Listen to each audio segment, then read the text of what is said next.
안녕하세요, 여러분. 오늘도 여러분의 이야기를 들려드릴 시간이 돌아왔습니다. 오늘 소개해드릴 사연은요. 사실 제가 읽으면서도 가슴 한편이 먹먹해지더라고요. 어쩌면 우리 부모님의 이야기일 수도 있고 아니면 10년, 20년 후 우리 자신의 이야기일 수도 있는 그런 내용입니다. 55세 회사원이신 분께서 보내주신 사연인데요. 제목이 참 의미심장합니다. 나는 언제부터 시대에 뒤처진 사람이 되었을까라고 쓰셨더라고요. 자, 그럼 시작해 볼까요? 제 이름은 김민수입니다. 올해 55세 회사에선 중간관리직으로 일하고 있습니다. 매월 첫째 주 화요일. 저에게 이날은 특별한 날이었습니다. 아니, 특별하다기보단 그냥 당연한 날이었죠. 마치 일요일에 교회 가는 것처럼 명절에 고향 가는 것처럼 자연스러운 루틴이었습니다. 점심시간만 되면 저는 회사 근처 은행 지점으로 향했습니다. 유리문을 밀고 들어서면 항상 같은 위치에서 저를 반기는 것이 있었죠. 번호표 뽑는 기계 소리. 띠리링. 그 소리가 참 좋았습니다. 뭐랄까요, 제가 일을 처리하러 왔구나라는 느낌? 제 차례를 기다리며 플라스틱 의자에 앉아 있으면 창구 직원분들이 바쁘게 움직이는 모습이 보였습니다. 128번 고객님. 전광판에 제 번호가 뜨면 저는 통장과 도장을 꺼내 들고 3번 창구로 향했습니다. 언제나 3번 창구였어요. 왜냐고요? 그곳에 계신 박수진 대리님이 제 얼굴을 알거든요. 아, 김민수 고객님. 이번 달도 오셨네요. 네, 박 대리님. 자동이체 내역 좀 확인하려고요. 이 짧은 대화가 저에게는 큰 의미였습니다.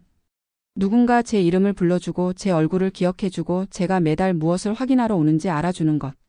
이게 단순히 은행 업무를 보러 온 게 아니라 제 삶의 한 부분을 점검하러 온 거라는 느낌을 받았달까요? 다 잘 빠져나갔네요. 적금도 차곡차곡 쌓이고 계시고요. 박 대리님의 목소리는 항상 따뜻했습니다.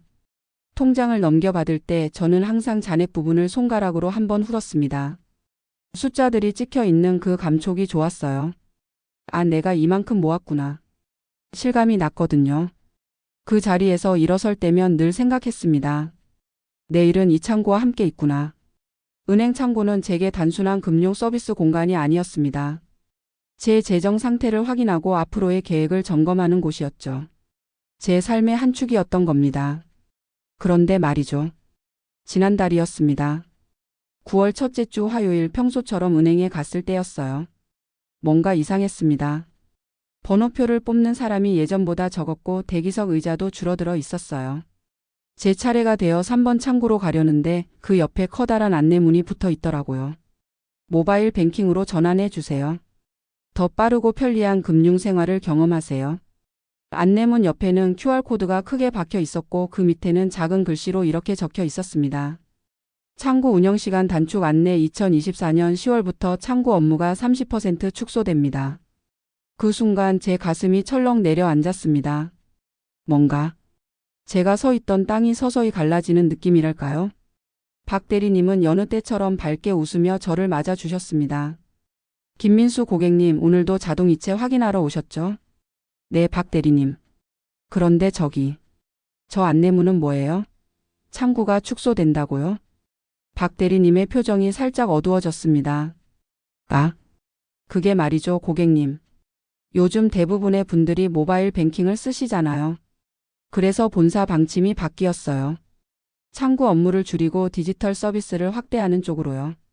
그럼 저는 어떻게 해야 하는데요? 앱을 깔아서 쓰시면 돼요. 훨씬 편하실 거예요. 은행 올 필요도 없고 집에서도 회사에서도 다 할 수 있어요. 박 대리님은 친절하게 설명해 주셨지만 그 말들이 제 귀에는 제대로 들어오지 않았습니다. 앱을 깔아서 집에서도 회사에서도 더 편하실 거예요. 편하다고요? 저는 이게 편한 게 아니었어요. 이건 낯선 세계로 던져지는 거였습니다. 통장 정리를 마치고 은행을 나섰을 때 저는 유리문에 비친 제 모습을 봤습니다. 55세 중년 남성. 회색 정장을 입고 서류 가방을 든 평범한 회사원. 그런데 그날따라 제 모습이 낯설게 느껴졌어요. 나 늙은 건가? 집으로 돌아오는 지하철 안에서 저는 주변 사람들을 유심히 관찰했습니다. 20대로 보이는 젊은 여성은 스마트폰을 들고 뭔가를 빠르게 터치하고 있었어요. 화면을 보니 은행 앱이더라고요. 손가락이 춤추듯 움직이면서 송금하고 조회하고 있었습니다. 제 옆자리에 앉은 30대 남성도 마찬가지였어요. 스마트폰으로 주식 앱을 켜서 매매하고 있었죠. 저도 스마트폰은 있습니다. 갤럭시 S21. 작년에 산 거예요. 하지만 저는 그걸로 주로 전화하고 문자 보내고 가끔 네이버에서 뉴스 보는 정도였어요. 은행 앱? 계좌에 기본으로 깔려 있긴 했어요. 한 번도 열어본 적 없었지만요.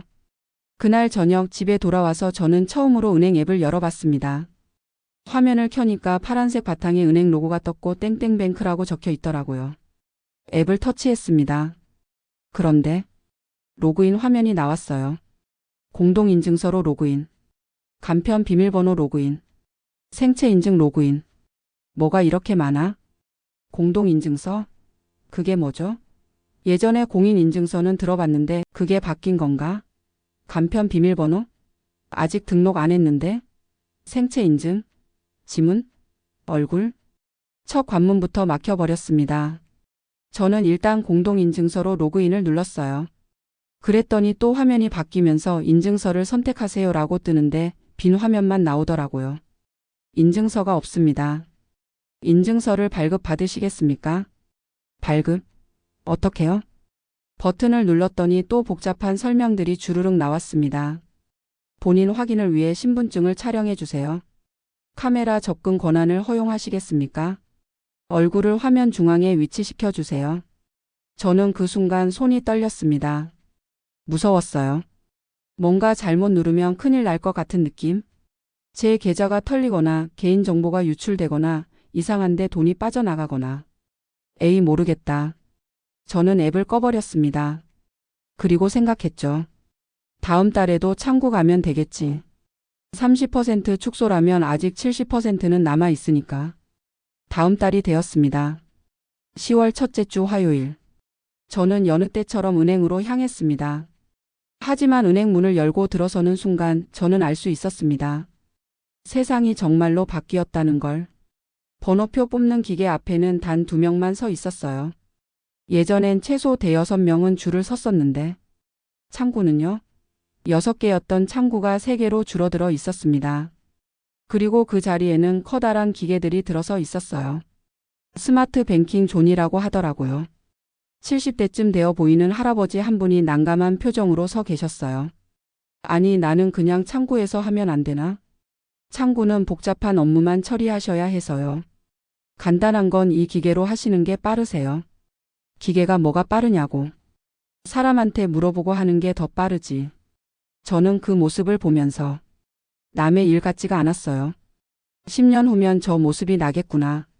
아니 어쩌면 지금도 나는 저 모습일지 모르겠다는 생각이 들었습니다. 번호표를 뽑고 의자에 앉았어요. 옆자리에는 제 또래로 보이는 남자분이 앉아 계셨어요. 손에는 낡은 스마트폰을 쥐고 있었고 화면을 뚫어지게 보고 계시더라고요. 에휴. 그분이 한숨을 내쉬셨습니다. 저도 모르게 말을 걸었어요. 뭐가 그렇게 어려우세요? 아 이거. 은행 앱 쓰려고 하는데 도저히 모르겠어서요. 당신은 쓰세요? 저도. 못 써요. 우리는 서로를 보며 씁쓸하게 웃었습니다. 나이 들면 이런 거 배우기 힘들어요. 머리가 안 돌아가. 요즘 애들은 태어날 때부터 스마트폰 쥐고 태어나니까 쉽겠죠. 우리는 다른 세대라니까요. 그 말에 저는 아무 대꾸도 하지 못했습니다. 왜냐고요? 그 말이 맞기도 하지만 동시에 너무 슬펐거든요. 다른 세대. 우리는 그렇게 분류되어 버린 걸까요? 디지털을 못 쓰는 세대. 구시대의 사람들. 적응하지 못하는 사람들. 그날 저녁 저는 거실 소파에 앉아 멍하니 TV를 보고 있었어요. 아내가 부엌에서 나오면서 물었습니다. 여보 오늘 은행 갔다 왔어? 응 갔다 왔어. 저는 오늘 있었던 일을 아내에게 털어놨습니다. 창구가 축소된 것, 앱을 쓰라고 권유받은 것, 제가 느낀 그 막막함까지. 아내는 제 말을 듣고 이렇게 말했어요. 그럼 앱 쓰면 되잖아. 나도 쓰는데? 당신도 써? 응. 작년부터 쓰고 있어. 진짜 편해. 은행 갈 필요도 없고 잔액도 바로바로 확인되고. 그 순간 저는 또 한 번 충격을 받았습니다. 아내는 저보다 1살 어리지만 같은 세대예요. 50대 중반. 그런데 아내는 이미 앱을 쓰고 있었고 저는 아직도 창구를 찾고 있었던 거죠. 나 뒤처지는 것 같아. 그 말을 하는 순간 제 목소리가 떨렸습니다. 회사에서도 그래. 요즘 젊은 애들은 다 컴퓨터로 뚝딱뚝딱 하는데 나는 아직도 종이에 메모하고 전화로 확인하고 그래. 상사가 그러더라고. 김대리 요즘 시대에 누가 그렇게 일해요? 세상이 너무 빨리 변하는 것 같아. 그런데 나는 그 속도를 따라가지 못하는 거야. 아내는 한참 동안 아무 말도 하지 않았습니다. 그러다가 천천히 입을 열었어요. 여보, 당신 아직 쉰둘이야. 늙은 거 아니야. 나는 당신이 포기하는 게 싫어. 당신 원래 그런 사람 아니잖아. 뭐든 배우려고 하고 노력하는 사람이었는데. 앱 하나 못 배울 것 같아? 아니잖아. 안 해본 거지 못하는 게 아니야. 아내의 말에 저는 할 말을 잃었습니다. 맞는 말이었거든요. 저는 포기하고 있었던 겁니다. 너무 어렵다, 나이가 들었다, 나는 원래 이런 거 못해라는 핑계로. 다음 날 아침이었습니다. 출근 준비를 하는데 아내가 제 가방에 뭔가를 넣어주더라고요. 이게 뭐야? 포스트잇. 점심시간에 앱 한번 열어봐. 내가 적어놨어. 포스트잇을 꺼내보니 아내의 글씨로 이렇게 적혀 있었습니다. 1단계 앱 열기. 2단계 공동인증서 발급받기 클릭. 3단계 천천히 따라하기. 틀려도 괜찮아. 마지막 문장을 보는 순간 제 코끝이 찡했습니다. 틀려도 괜찮아. 저는 그게 두려웠던 거예요. 실수하는 게, 잘못 누르는 게, 뭔가 망가뜨리는 게. 하지만 아내의 글씨를 보면서 생각했습니다. 맞아. 틀려도 되는 거지. 배우는 거니까. 회사 점심시간. 저는 식당에서 밥을 빨리 먹고 조용한 회의실로 갔습니다. 아무도 없는 그곳에서 저는 스마트폰을 꺼냈어요. 손이 떨렸습니다. 할 수 있어. 천천히 해보자. 은행 앱을 열었습니다. 로그인 화면이 나왔고 저는 포스트잇을 보며 공동인증서 발급받기를 눌렀어요. 화면이 바뀌었습니다. 본인 확인을 위해 신분증을 촬영해 주세요. 저는 지갑에서 신분증을 꺼냈습니다. 손이 떨려서 신분증이 흔들렸어요. 카메라를 신분증에 맞춰주세요. 화면에 네모난 가이드가 나타났고 저는 그 안에 신분증을 맞췄습니다. 찰칵. 촬영되었습니다. 다음 단계로 진행합니다. 와. 됐어요.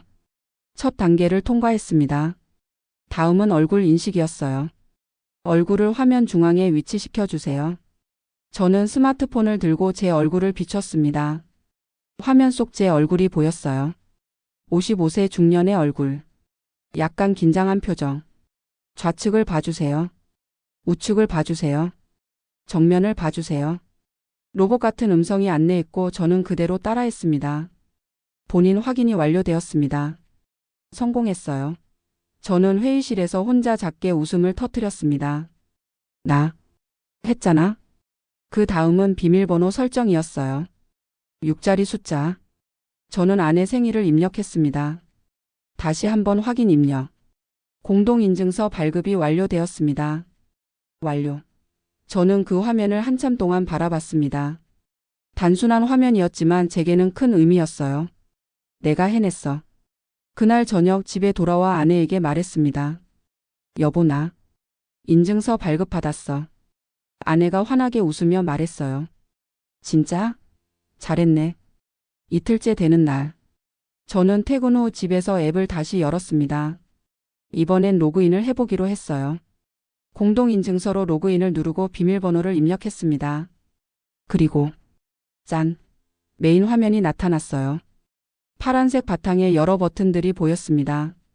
계좌 조회, 송금하기, 이체 내역. 저는 가장 위에 있는 계좌 조회를 눌러봤습니다. 3초 정도 기다렸더니 화면이 바뀌면서 제 계좌 정보가 떴습니다. 은행 입출금 통장 잔액 324만 원. 와! 스마트폰 화면 속에서 제 통장 잔액을 보니까 참 신기했어요. 예전에는 은행 가서 통장에 찍혀 나오는 숫자를 봐야만 실감이 났는데 이제는 여기서 바로 보이는 거예요. 이체 내역을 눌러봤습니다. 그러자 제가 이번 달에 자동 이체한 내역들이 쭉 나열되어 있었어요. 관리비, 통신비, 보험료, 적금. 모두 제대로 빠져나갔네요. 진짜 편하긴 하네. 셋째 날. 저는 송금하기 버튼을 눌러봤습니다. 이건 좀 더 복잡할 것 같았거든요. 실제로 돈이 움직이는 거니까. 송금하기를 누르니 이런 화면이 나왔어요.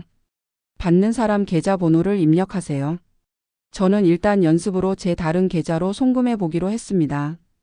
제 적금 계좌번호를 천천히 입력했어요. 1,000원만 보내보기로 했습니다. 테스트니까요. 받는 사람 이름을 확인하세요. 김민수 맞아요. 제 이름이 맞게 나왔어요. 송금하시겠습니까? 저는 긴장하며 확인 버튼을 눌렀습니다. 송금이 완료되었습니다. 성공. 저는 다시 계좌 조회를 눌러서 확인해 봤어요. 입출금 통장에서 1,000원이 빠져나가고 적금 계좌에 1,000원이 들어와 있었습니다. 진짜 됐네. 그 순간 제 가슴이 두근거렸어요. 뭔가를 해낸 것 같은 성취감. 마치 처음 자전거를 탔을 때의 그 떨림과 비슷했습니다. 넷째 날부터는 매일 저녁 10분씩 앱을 만지기로 했습니다. 카드 메뉴를 눌러봤더니 제가 쓰는 신용카드 내역이 나왔어요. 이번 달 사용액 포인트까지. 하나하나 눌러보고 확인하고 다시 메인으로 돌아가고. 처음엔 헤맸지만 반복하다 보니 손에 익기 시작했습니다. 일주일이 지났습니다. 저는 이제 앱 로그인하는데 10초도 안 걸렸어요. 계좌 조회도 1분이면 끝났고요. 송금도. 아직은 조심스럽지만 할 수 있게 됐습니다. 그리고 뭔가 깨달았어요. 어렵지 않았잖아. 진짜 어렵지 않았어요. 제가 두려워했던 건 앱 자체가 아니라 새로운 것이었던 거예요. 익숙하지 않은 것에 대한 거부감. 실패할까봐 두려운 마음. 뒤처진다는 자격지심. 그게 저를 가로막고 있었던 겁니다. 2주가 지난 어느 날. 회사에서 후배 직원이 제게 물었어요. 김 대리님, 제 계좌로 회식비 정산금 보내주실 수 있으세요? 응, 계좌번호 알려줘. 네, 카톡으로 보내드릴게요. 예전 같았으면 저는 이렇게 말했을 거예요. 아, 내가 점심시간에 은행 가서 보낼게. 하지만 이제는 달랐습니다. 저는 자리에 앉은 채로 스마트폰을 꺼냈어요. 앱을 열고 송금하기를 눌렀습니다. 후배가 보낸 계좌번호를 복사해서 붙여넣고 금액을 입력했어요. 30초 만에 송금 완료. 보냈어. 헐, 대리님 빨라요. 벌써 입금됐어요. 후배가 놀라서 말했습니다. 저는 씩 웃으며 말했어요. 나도 이제 앱 쓰거든. 그 순간 뭔가 자랑스러웠습니다. 작은 일이지만 제가 해냈다는 게 뿌듯했어요. 한 달이 지났습니다. 11월 첫째 주 화요일. 저는 은행에 가지 않았습니다. 점심시간에 회사 책상에 앉아서 스마트폰으로 모든 걸 확인했거든요. 자동이체 내역, 잔액, 카드 사용 내역. 다 확인하는데 5분도 안 걸렸어요. 정말 편하네. 그날 저녁 저는 아내에게 말했습니다. 여보, 나 이번 달에 은행 안 갔어. 그래? 왜? 앱으로 다 확인했거든. 은행 갈 필요가 없더라고. 아내가 환하게 웃으며 제 어깨를 두드렸어요. 그것 봐. 내가 뭘 했어. 할 수 있다고 했잖아. 응. 고마워. 당신이 응원해줘서 할 수 있었어. 그로부터 3개월이 지났습니다. 저는 이제 모바일 뱅킹이 완전히 익숙해졌어요. 송금도 조회도 카드 관리도 자유자재로 합니다. 심지어 QR코드 결제도 배웠어요. 하지만 더 중요한 변화가 있었습니다. 회사에서였어요. 팀장님이 전 직원을 모아놓고 말씀하셨습니다. 앞으로 우리 팀은 협업 툴을 본격적으로 도입할 겁니다. 노션이라고 들어보셨죠? 모든 업무 문서를 거기에 정리하고 실시간으로 공유할 겁니다. 예전에 저였다면 이렇게 생각했을 거예요. 또 새로운 거네. 나는 못하는데. 어떻게 하지? 하지만 이번에는 달랐습니다. 저는 손을 들었어요. 팀장님, 교육 일정 언제 잡히나요? 저 배우고 싶은데요. 팀장님이 놀란 표정으로 저를 봤습니다. 오, 김 대리님이 먼저 손 드시네요. 적극적이신데요. 후배들도 저를 신기하게 봤어요. 예전에 김 대리는 새로운 기술을 피하는 사람이었으니까요. 노션 교육이 있던 날 저는 노트북을 들고 교육장에 제일 먼저 들어갔습니다. 강사분이 설명하는 내용을 하나하나 따라했어요. 처음엔 헷갈렸지만 은행 앱 배울 때처럼 천천히 따라하니까 됐어요. 틀려도 괜찮았습니다. 다시 하면 되니까요. 교육이 끝나고 일주일 뒤. 저는 우리 팀의 프로젝트 진행 현황을 노션에 정리해서 공유했습니다. 표도 만들고 진행률도 표시하고 담당자별로 색깔도 다르게 했어요. 팀장님이 깜짝 놀라셨습니다. 김 대리님, 이거 누가 도와줬어요? 아니요, 제가 혼자 했어요. 진짜요? 대단하신데요? 저보다 더 잘 정리하셨어요. 그 말을 들었을 때 제 가슴이 벅차 올랐습니다. 내가 인정받았어. 단순히 업무를 잘했다는 인정이 아니었어요. 나도 할 수 있는 사람이라는 인정. 나도 배울 수 있는 사람이라는 인정. 그게 제게는 큰 의미였습니다. 퇴근길에 지하철을 타고 가는데 옆자리에 70대 할아버지가 앉으셨어요. 손에 낡은 스마트폰을 쥐고 계셨는데 화면을 보니 은행 앱이더라고요. 그분이 한숨을 내쉬며 중얼거렸습니다. 에휴, 이거 도대체 어떻게 하는 거야? 저는 그분께 조심스럽게 말을 걸었어요. 혹시 도움이 필요하세요? 응? 아, 네. 이 앱으로 송금하려는데 계속 오류가 나서요. 제가 봐드릴까요? 정말요? 고맙습니다. 저는 할아버지의 스마트폰을 받아 들었습니다. 문제는 간단했어요.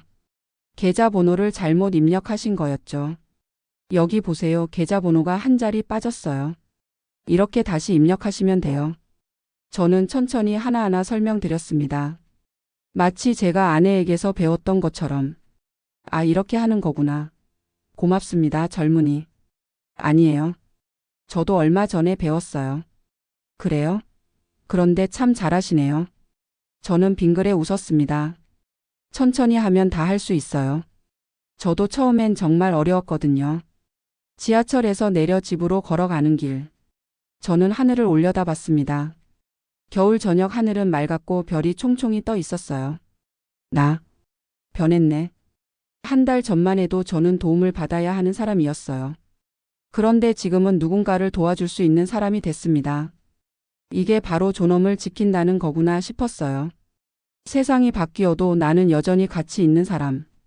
배울 수 있고 성장할 수 있고 누군가에게 도움을 줄 수 있는 사람. 그걸 증명한 거죠.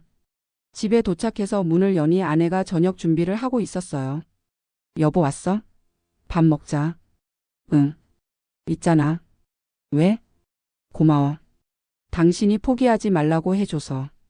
아내가 어리둥절한 표정으로 저를 봤어요. 갑자기 왜? 그냥.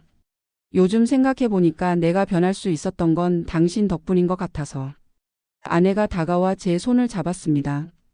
여보, 그건 당신이 해낸 거야. 아니야. 당신이 믿어줬잖아. 틀려도 괜찮아라고 말해줬잖아. 그 말이 나를 움직이게 했어.